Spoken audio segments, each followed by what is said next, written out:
Ces dernières semaines, l'hypothèse voulant que le Covid-19 se serait échappé d'un laboratoire en Chine revient dans l'actualité.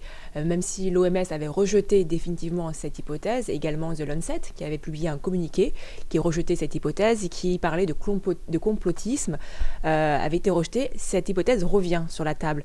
Quel est votre avis sur ce sujet ? Je dis j'ai perdu beaucoup de confiance et dans le Lancet et dans l'OMS, compte tenu des déclarations tout à fait institutionnelles qu'ils ont fait sur des sujets où ils se sont totalement trompés. Donc l'opinion du Lancet et de l'OMS m'intéresse guère. Maintenant, l'analyse scientifique de ça ne paraît pas très raisonnable. Parce que, si vous voulez, ce que les gens qui transfèrent cette manière de voir les choses ne se rendent pas compte du degré de variabilité des coronavirus. Donc les coronavirus ont une variabilité considérable. Il y a plein de coronavirus. Vous savez qu'il y avait déjà 4 coronavirus endémiques qui sont partout, hein, que l'on a tous les hivers, qui infectent ceux-là plutôt les enfants. Et puis il y a le premier SARS, et puis il y a eu le MERS Corona, et puis il y a eu le deuxième SARS. Il y a une immense variabilité de ces virus qui est due à leur composition. C'est un peu compliqué à expliquer pourquoi, mais c'était tout à fait prévisible qu'on ait des variants. Et il y a des très grands réservoirs animaux. D'une part, les chauves-souris sont pleines de coronavirus. Les chauves-souris vivent... Et donc, ce qui facilite la promotion de nouveaux variants, qui éventuellement sont transmissibles à l'homme, c'est qu'il puisse se développer des épidémies chez les animaux. Ce que nous, on appelle des épizooties, c'est-à-dire des épidémies d'animaux. Et les mammifères sauvages qui représentent le plus grand danger d'épidémie sont les chauves-souris, parce que les chauves-souris peuvent vivre à 1 million dans une grotte et se frottent toutes les unes les autres, et donc la transmissibilité est incroyable. Et les chauves-souris sont plein de virus. Donc il y aura probablement, moi je disais ça il y a je sais pas, 10 ans, 15 ans, j'avais été interrogé par le Sénat ici en disant qu'est-ce que vous pensez être le prochain risque épidémique. J'avais dit écoutez, je pense que ça viendra des chauves-souris, parce que c'est les chauves-souris qui sont le réservoir de mammifères le plus nombreux, qui vivent de la manière la plus dense. Ce que j'ai découvert à cette occasion, les autres épidémies qu'on a, plus des épidémies, la grippe par exemple, ça vient aussi des animaux, et ça vient souvent d'Extrême-Orient, en particulier du fait qu'il y a beaucoup d'élevages mixtes entre les poules et les porcs. Et que donc les grippes sont très souvent, les mutants grippaux sont très souvent chez les poules, parce qu'il y a des densités d'élevage de poules absolument considérables. Là aussi, vous pouvez avoir des centaines de milliers de poules. Et donc, si vous les faites vivre avec les porcs, c'est possible qu'elles sautent, que le virus devienne infectieux chez le porc.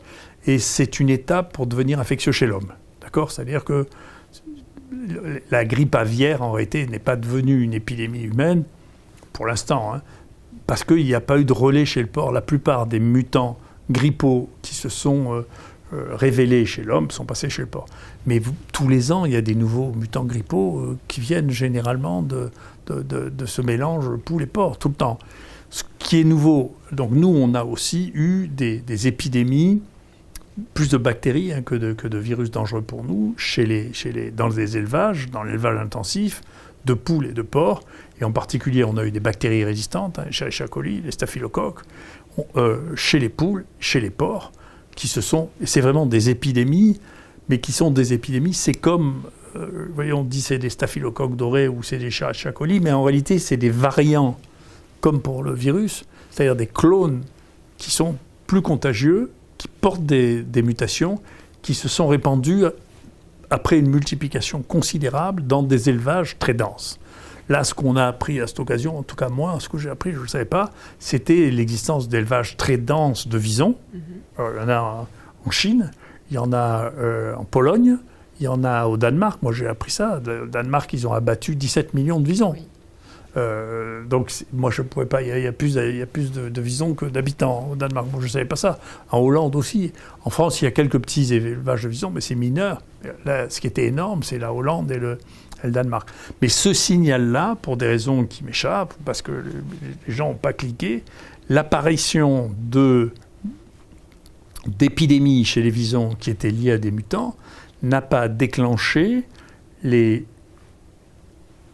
contre-mesures qui me paraissent nécessaires et qui me paraissaient nécessaires pour voir arriver un nouveau variant. Donc les gens étaient plus dans l'idée que c'est la même maladie qui rebondit, et moi je pense plus que c'est des variants nouveaux qui ont une source différente, peut-être qui sont issus d'épidémies chez les animaux, et que donc il faut veiller sans arrêt. C'est ce que nous faisons. Nous séquençons sans arrêt. C'est un des points où effectivement je suis content d'avoir fini par convaincre le président qu'il fallait que la France ait une veille sur les génomes de ce virus, de manière à ce qu'on ne soit pas surpris par l'apparition des nouveaux génomes. Nous, c'est ce qu'on fait sur ce variant qu'on appelle Delta maintenant, qui est le variant qui vient d'Inde. C'est ce qu'on fait pour voir jusqu'à quel point il s'implante et jusqu'à quelle est la proportion qu'il représente des cas d'infection maintenant. La transmission donc animale est la théorie la plus plausible. Voilà, si vous voulez, il y a un fantasme de la construction de virus mortels, extraordinaires dans les laboratoires. Depuis les histoires de bioterrorisme, pour l'instant, ce qui s'est passé sur le bioterrorisme, c'est juste du charbon. Hein, et c'est des accidents de laboratoire militaires en Russie ou aux États-Unis. Pour l'instant, on n'a rien vu d'autre. Hein. Mais du coup, ce fantasme-là s'est répandu. Mais d'abord, on ne sait pas vraiment ce qui rend virulent ou contagieux un virus. On ne le sait pas. On le constate a posteriori. On ne sait pas le prédire. Les gens qui essayent de le faire, peut-être que ça deviendra possible un jour. Pour l'instant, on ne sait pas le prédire. Les modèles animaux sont incapables de prédire la contagiosité ou de prédire la gravité chez l'homme. C'est même une énorme erreur qu'on a fait avec le H1N1 ou avec la grippe aviaire. C'est une énorme erreur. Et donc, tout ce qu'on peut faire, c'est observer et voir si ça se répand, si c'est contagieux. Et donc, l'imagination de la nature pour créer des nouveaux virus, à côté de celle des hommes dans un laboratoire, est incomparable. C'est-à-dire que quand vous mettez un virus dans une population restreinte de 1 ou 2 millions d'animaux, ce qui sort comme variabilité au bout de 1 mois, c'est absolument colossal. On ne peut pas faire ça dans un laboratoire.